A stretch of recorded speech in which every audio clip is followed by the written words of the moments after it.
I had to leave my elementary school, and that was the first experience I had with Nazism because I had a girlfriend in that school, and she almost lived in our house. She was very close to me, and the day I went back to that school to pick up some school books, she got up from her seat and said, I said good morning, and she got up and said, our German greeting is Heil Hitler.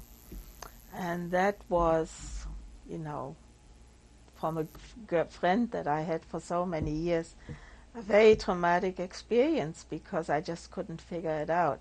But she had joined the Hitler Youth, and they were trained to do that.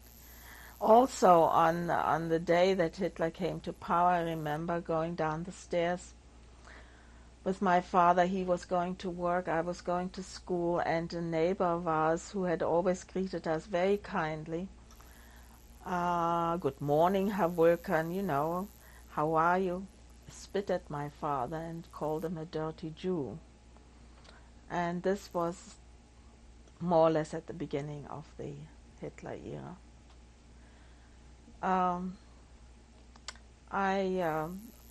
I had a limited social life, as I said before, because there was very few places you could go to. The movie houses eventually had notices on their dogs and Jews not allowed. And we were simply afraid. That was it. We were afraid to, because you saw the SS, you saw the SR with the uniforms, and I always cringed when I saw them because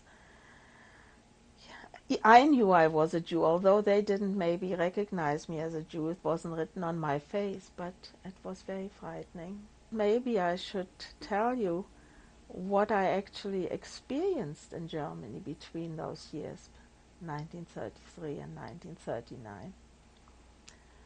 1939. There was always the fear. I wanted to leave desperately, but there was nowhere to go.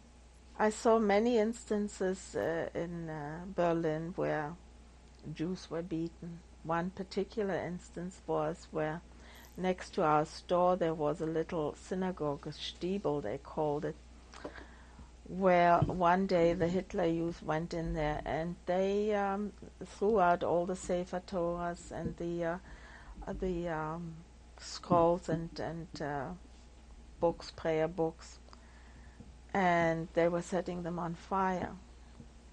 So an older elderly Jew, bearded Jew, threw himself over the scrolls to try and save them, and they beat him to death. I actually saw them. He didn't get up.